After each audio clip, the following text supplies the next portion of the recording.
Hello welcome to travel movies and football. അപ്പോൾ ഇന്ന് ഞാൻ നിങ്ങളുടെ മുന്നിൽ വന്നെത്തിയിരിക്കുന്നത് മറ്റൊന്നുമല്ല, നമ്മുടെ പവി കെയർടേക്കർ എന്ന് പറഞ്ഞ ദിലീപേട്ടൻ്റെ 150ാമത്തെ ചിത്രം ഞാൻ കണ്ടു വന്നതേ ഉള്ളൂ.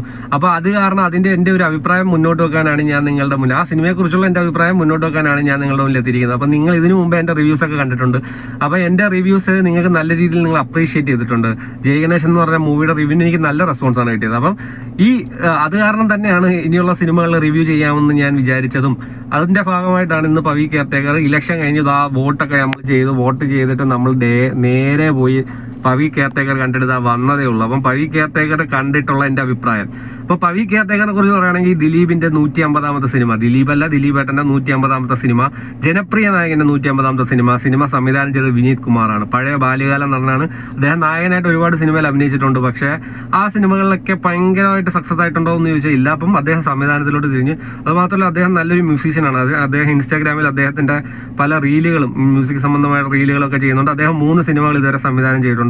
ആദ്യത്തെ സിനിമ എന്ന് പറഞ്ഞാൽ ഫഹദ് ഫാസിലായിട്ടുള്ള അയാൾ ഞാനല്ല, പിന്നെ രണ്ടാമത്തെ സിനിമ ടൊവിനോ ആയിട്ടുള്ള ഓ മൈ ഫ്രണ്ട്, പിന്നെ മൂന്നാമത്തെ സിനിമ ദാണ്ട പവി കെയർടേക്കർ.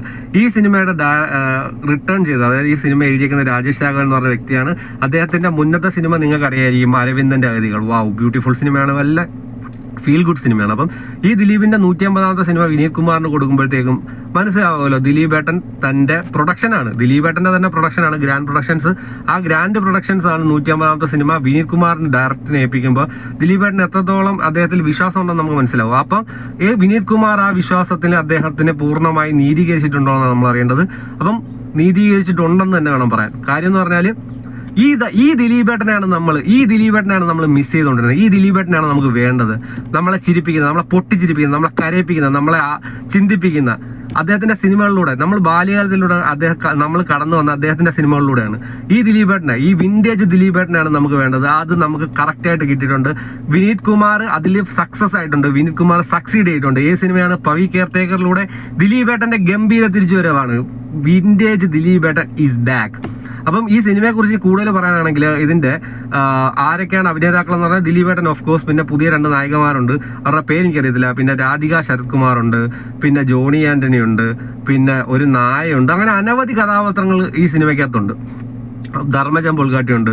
അപ്പം ഈ സിനിമയിൽ ഈ കഥാപാത്രങ്ങളോടൊക്കെ തന്നെ അവർ മികച്ച രീതിയിൽ അതിനെ എന്താ പറയുന്നത്, അവരുടെ കഥാപാത്രത്തെ അവർ പൂർത്തീകരിച്ചിട്ടുണ്ടെന്ന് തന്നെ വേണം പറയാൻ. ഈ സിനിമയിലോട്ട് വരുവാണെങ്കിൽ ഇതൊരു ഫീൽ ഗുഡ് സിനിമയാണ്. നമ്മൾ ഇരുന്ന് നമ്മളെ ചിരിപ്പിക്കുക, നമ്മളെ ചിന്തിപ്പിക്കുക, നമ്മൾ ചിന്തിച്ചു എന്ത് രസമായിട്ടാണ് എടുത്തു വെച്ചേക്കുന്നത് അറിയോ. എനിക്ക് സത്യം പറഞ്ഞാൽ പലപ്പോഴും ഈ ബോഡി ഗാർഡിന്റെ ഒക്കെ ഒരു ഫീൽ എനിക്ക് വന്നിട്ടുണ്ട് കേട്ടോ.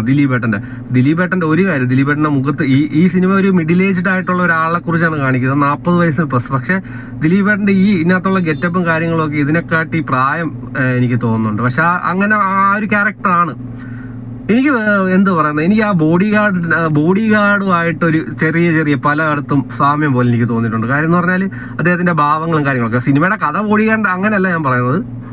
പിന്നെ സിനിമ എനിക്ക് ഭയങ്കരമായിട്ട് ഇഷ്ടപ്പെട്ടു. എന്ന് പറഞ്ഞാൽ ചില ഏരിയകളിലൊക്കെ നമ്മൾ പഴയ ദിലീപേട്ടൻ ഇങ്ങനെ നമ്മൾ എൻ്റെ ദൈവം, ഇത് നമ്മൾ തിരിച്ച് കിട്ടുമെന്ന് നമ്മൾ ഒരുപാട് നാൾ, പ്രത്യേകിച്ച് അദ്ദേഹത്തിന്റെ ലൈഫിൽ സംഭവിച്ച കാര്യങ്ങളൊക്കെ നമുക്കറിയാം. അത് കഴിഞ്ഞിട്ട് ഇത് നമുക്ക് തിരിച്ച് കിട്ടുമെന്ന് നമ്മൾ പലപ്പോഴും ചിന്തിച്ചിട്ടുണ്ട്. പക്ഷെ അദ്ദേഹം എവിടെയും പോയിട്ടില്ലെന്ന് വേണം പറയാൻ. അദ്ദേഹത്തിന്റെ കറക്റ്റായിട്ട് സ്ക്രിപ്റ്റ് സെലക്ട് ചെയ്ത് അദ്ദേഹം ഇത് ചെയ്തു കഴിഞ്ഞാൽ അദ്ദേഹത്തെ ഈ ഏരിയയിൽ വെല്ലാനായിട്ട്, ഫാമിലി ഓഡിയൻസിന്റെ ഏരിയയിൽ വെല്ലാനായിട്ട് മറ്റാരുമില്ല. അദ്ദേഹത്തിന്റെ ഈ ചില സ്ക്രിപ്റ്റുകൾ, ഇപ്പം ലേറ്റസ്റ്റ് ആയിട്ട് ഇറങ്ങിയ ബാന്ദ്ര, തങ്കമണി എന്നൊക്കെ പറഞ്ഞ സിനിമകൾ വലിയ രീതിയിൽ സക്സസ് ആയിട്ടില്ല. പക്ഷെ അതൊന്നും ദിലീപേട്ടൻ ഫാമിലി ഓഡിയൻസിനെ ടാർഗറ്റ് ചെയ്ത് ഇതുപോലുള്ള സിനിമ ഇറക്കുകയാണ് ദിലീപേട്ടൻ വേണ്ടത്. അപ്പം നമ്മുടെ പവി കെയർടേക്കർ നമ്മൾ ഫാമിലി, കുടുംബം, എല്ലാവരും കുട്ടികളും ഒക്കെ ആയിട്ട് പോയി കാണാനായിട്ട് പറ്റിയ സിനിമയാണ്. നമുക്ക് ഒരു 2.5 മണിക്കൂർ നല്ല രീതിയിൽ ആസ്വദിച്ച് കണ്ടു വരാം. അപ്പോൾ എനിക്ക് ഭയങ്കരമായിട്ട് ഇഷ്ടപ്പെട്ടു. നിങ്ങൾ കണ്ടിട്ട് അതിൻ്റെ അഭിപ്രായം ഇതിനകത്ത് കമൻ്റായിട്ട് മെൻഷൻ ചെയ്യുക. Follow for more content, travel movies and football.